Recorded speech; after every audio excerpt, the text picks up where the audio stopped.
I am pleased to be joined today by Michael Horn, who is co-author of the recently released Choosing College, Chief Strategy Officer of the Entangled Group, an education venture studio, and perhaps most significantly to me, co-founder of the Clayton Christensen Institute. And he was Clayton Christensen's longtime collaborator. They together explored and developed the theory of disruptive education. And when we first assigned Michael to write for this special issue, we had a lot to talk about, but boy, do we have a lot to talk about now. Welcome, Michael, to our symposium. Thanks so much for having me, Karen. It's a real treat to be with you. Okay, great. So I'm going to start by asking you to talk about the article that we worked on for SMR, but of course we have a lot more to talk about beyond that. So the initial idea that I asked you to write about was you're seeing so ahead of the rest of us on what's happening in all forms of disruptive education. I'd love you to talk about, first of all, what you mean by that. What is the concept of disruptive education? And particularly, I'd like to know what companies are doing that in their own way is disrupting traditional forms of training and education. So let's start with that, and then we're going to move into the current things. Yeah, absolutely. So, look, disruptive innovation in education is basically, a technology enabler comes in, does not look as good as traditional education, that sort of rarefied air of the seminar, right, with the professor and so forth. But in this case, we've seen online learning come in to be able to give access and affordability to literally millions of individuals around the globe to get access to education, which is better than their alternative, nothing at all, has planted itself there literally a couple decades ago at this point, and has gotten better and better and better year over year over year. We've seen online education really start to disrupt traditional education systems at the low end and continue to get better and better. And so in the corporate context, what we've seen over the last many years is a couple things. One, large parts of the training and continuing education operation that used to be done in person have moved to online and digital formats.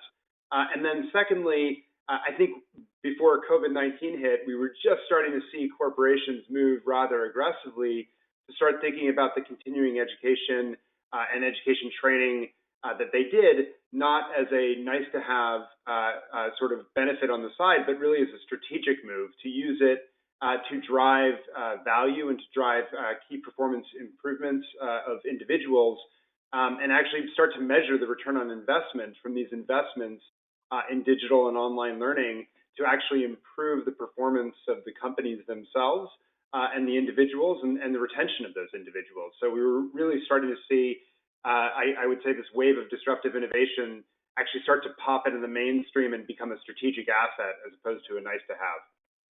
So explain what you mean by that. What were they actually doing and offering, and how was it becoming a talent retention strategy or a strategy for getting ahead of the competition? What kinds of things were you seeing, and who was doing it? Yeah, so the biggest and best known example perhaps was Arizona State University several years ago, partnered with Starbucks famously to offer online education to all of the baristas and employees in Starbucks, basically as education as a benefit, and started seeing dramatic improvements in terms of retention and so forth in the Starbucks family. Guild Education, then a company that is now a unicorn, a company came along and said, actually managing for companies the interface with education organizations is incredibly challenging.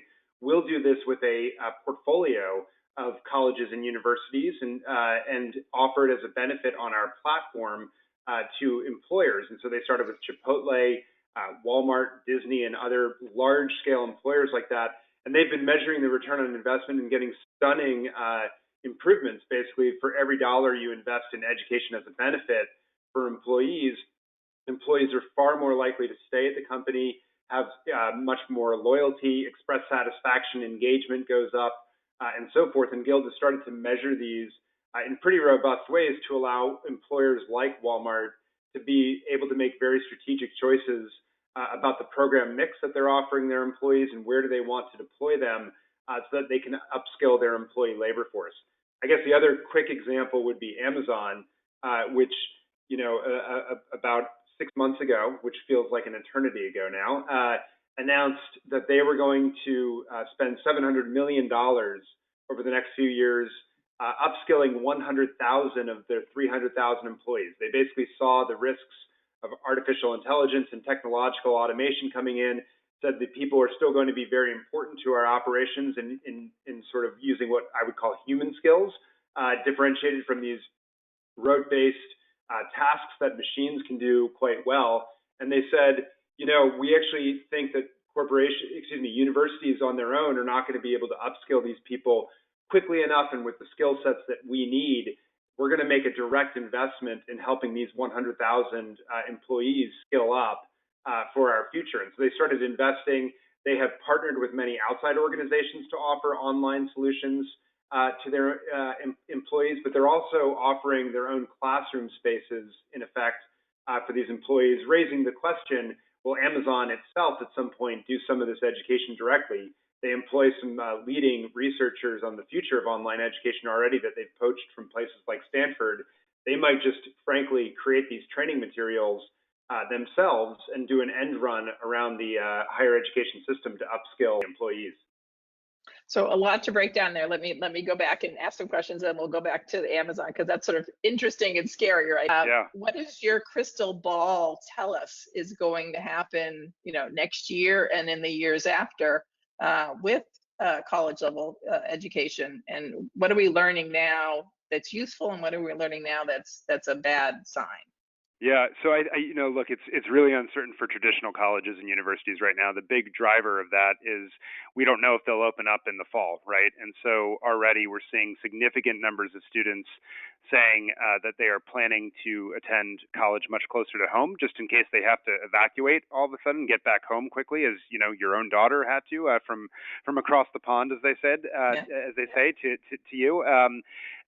And a lot of students are saying we're going to take a gap year, we're going to defer admission, we're going to take a break, we're going to attend only part-time. So I think what you're going to see is a significant reduction in sort of that traditional 18 to 22-year-old student who is going to attend if a lot of schools are unable to open as regularly planned in the fall.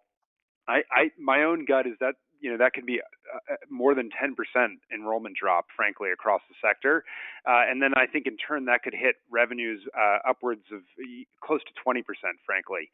If we see that occur, then we'll see a lot of colleges and universities not be able to withstand that sort of a crunch, frankly, and we'll see a number of them close or declare the equivalent of higher education's version of bankruptcy, which is called financial exigency. Basically allows them to break contracts that they have existing with their professors, with building payments and things of that nature to get out of and untangle contracts that are holding them back, and we'll see a fair amount of restructuring. We've already seen one public institution do that. That was in the state of Washington. In the state of Vermont, we see that 3 colleges campuses are saying that they are likely to close. There's going to be a vote on that next Monday, so we will see what happens. But there's a lot of right now turmoil in that space. In terms of the broader impact on online education, I think it's going to be both bad and good. In the margins, I think a lot of students, as you all were saying, who are experiencing this version of online learning from a traditional institution, when it's not done well, them, their parents, and faculty are going to say, if that's online learning, I want no part of it. Thank you very much.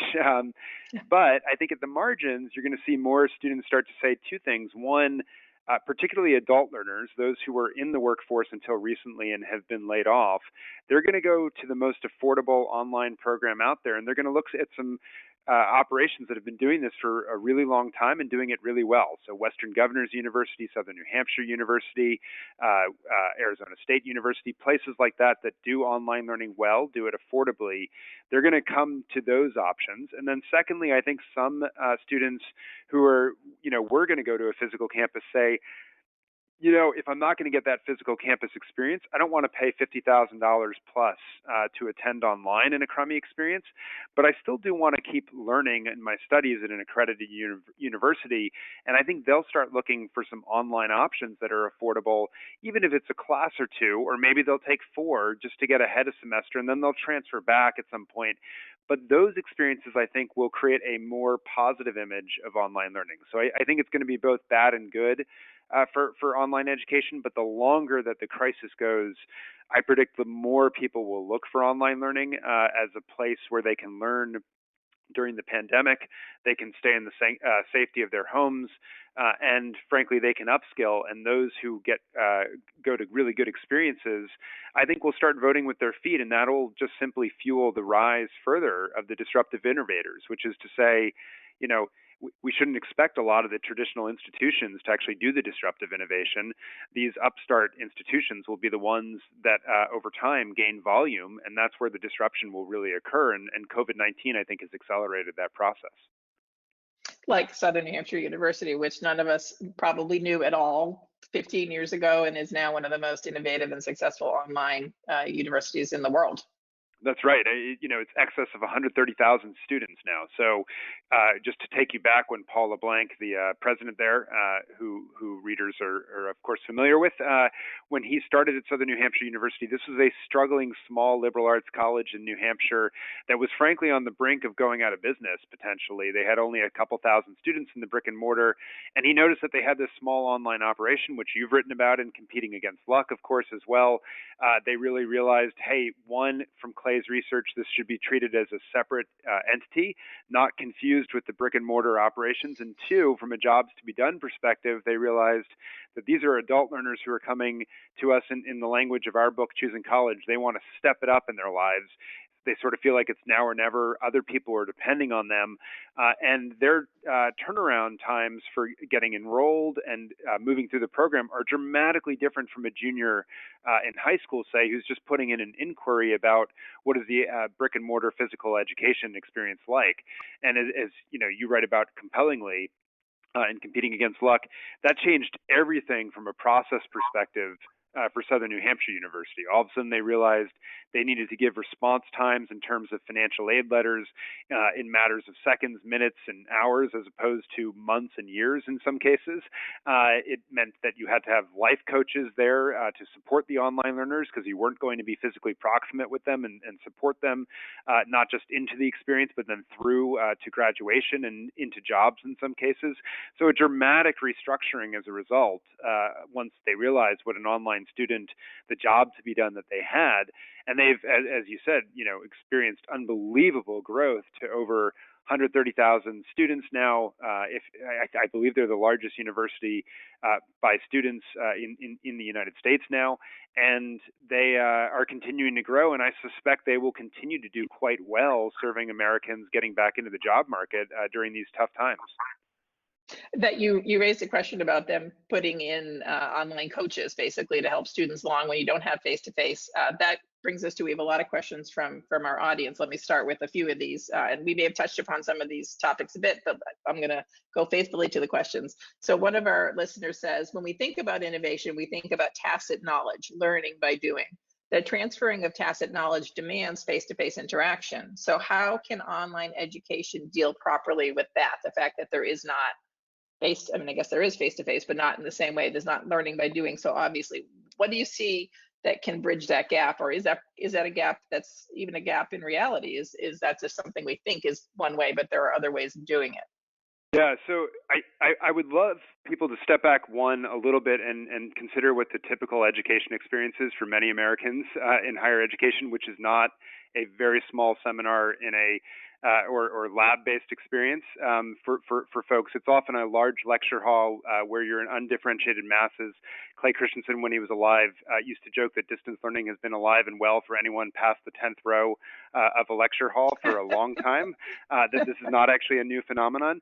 That having been said, I'll address the question a little bit more in the spirit that it's offered, which is to say that online learning actually, the faculty members say they get to know their students better in online environments when it's done well than in brick and mortar ones. And that's because you construct incredibly active learning experiences where there's very little lecture.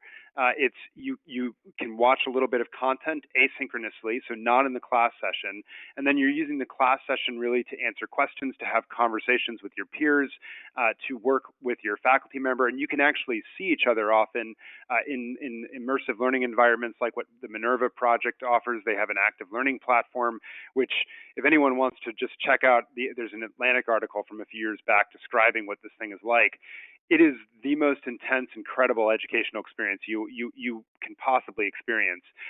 There are lab simulations that you can do from companies like Labster for those sorts of parts of the experience, and on and on and on. And basically, you can mix and match different modalities in a variety of ways and create personalized pathways for individuals, so that, frankly, we don't always learn through social means. Sometimes you learn through reading a book or just having solitary study when you can consume some content on the internet, and then you come together as a group to do something with in a synchronous or asynchronous format. There's a lot of different ways to do this depending on what the learning objective is, and you can construct these environments. And then the last piece of this is, in my estimation, before COVID-19 hit, really the upmarket move for online learning was to start to snap in brick and mortar hybrid components to create stronger senses of community for learners. And so in the same way, Macy's and department stores have been, are being disrupted by online retailers. But interestingly enough, retailers like Bonobos, Warby Parker, even Amazon now offer a brick and mortar experience alongside the online, where they don't carry nearly as much inventory. It's a much smaller storefront experience and so forth, but it creates a sense of things you can't do online. We're starting to see something very similar occur in online education, where companies like 2U are partnering with co-working spaces to provide community for online learners. We're seeing Southern New Hampshire University, for example, acquired a digital learning provider called LRNG that has campuses throughout the entire country, and so learners can gather and congregate now in specific areas as fits their schedule, given that many of them are working jobs when this was occurring. And be able to get these community experiences and have strong mentors alongside of them who really support them and make sure that they do the learning that's needed for them to make progress. Let me ask you a question. If I'm in a company that has most of my workforce working virtually right now, and I've been on lots of Zoom calls, you've been on lots of Zoom calls, what can those companies learn from what's been successful in disrupted education, online learning, that they can employ in their own everyday communications, their collaboration? Are there any tools or practices that companies should be looking to borrow or learn from education to make a better employee experience? Yeah, so I think there are some lessons that they can learn. One, I think, is streamlining communications, not overwhelming employees with a barrage of lots of emails and sort of addendums and modular communications from different departments updating people. Really figuring out, how do I communicate in a consistent basis that's understandable one place and doesn't overwhelm the individual. It's something that good online providers are very clear about, not overwhelming people with too many assignments, say, or too many updates. We're seeing the pitfalls, frankly, of it right now in school districts, where parents are crying for stop as they get overwhelmed by communications and just sort of can't keep up. The second big thing is engagement and active experiences. So long experiences where people are disconnected or sort of passively absorbing things just doesn't work very well. And it's similar in meeting culture in companies, where having touch points is important, but having them be active where everyone feels like they're on the edge of their seats and contributing, that's where you get the most engagement from employees. People feel like they're part of the team, as opposed to sort of having passive experiences where maybe you have a meeting, but it's really dominated by one or two people. You want to really avoid those mass experiences, if you will, that replicate the worst of meeting culture or the worst of traditional environments. And then the third one I would say is what we're starting to see in in the world of disruptive education approaches is a move to mobile learning increasingly, where people can just literally pick up their phone, have a very quick micro experience learning a few things in a very active, engaging way of answering questions and things of that nature. I think using mobile formats in certain ways with employees, both in the upskilling of them, but also, frankly, in terms of communication vehicles, Slack and things like that work very well on the mobile devices.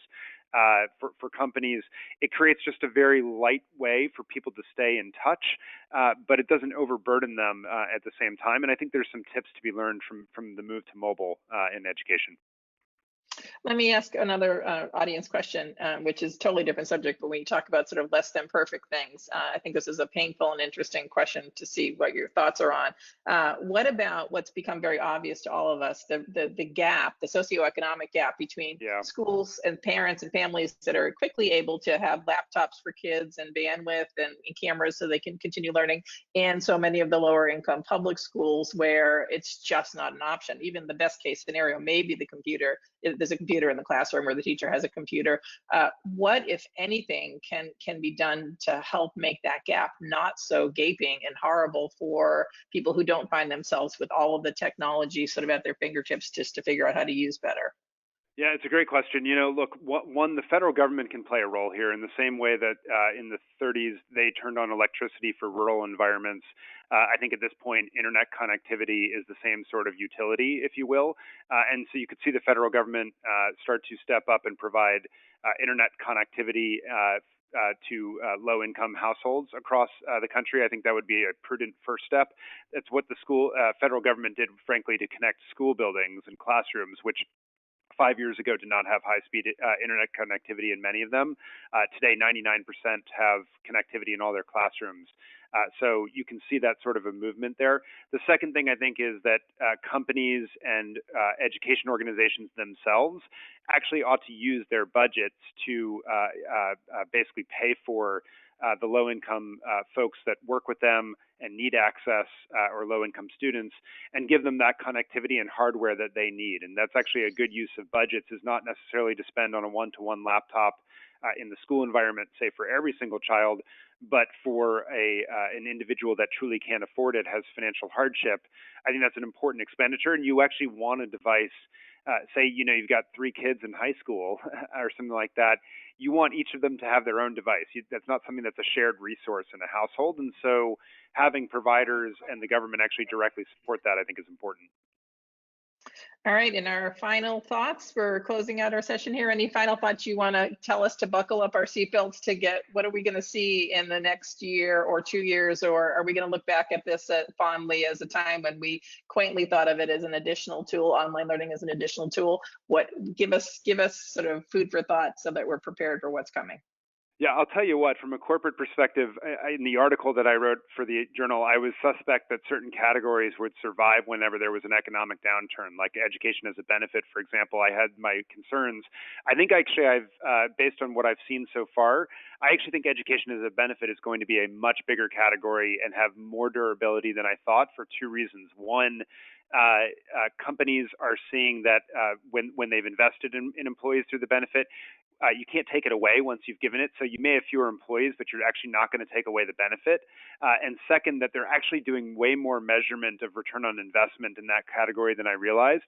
So that education as a benefit is not just sort of this nice to have frill, but it's actually becoming a strategic expenditure by many large employers. So I actually expect that category to grow in the years ahead. So I think companies like Guild Education that are facilitating that, and the universities that are on those platforms will be serving many, many more large employers in the months and years ahead. And I frankly actually don't think it's going to retreat nearly as much as what I said in the article. Okay, well, there you go. That's a very interesting update. Michael, thank you so much for joining us today. We have a million more questions, but we'll continue to follow your work. And thanks for giving us insights today. Thanks for having me. Appreciate it.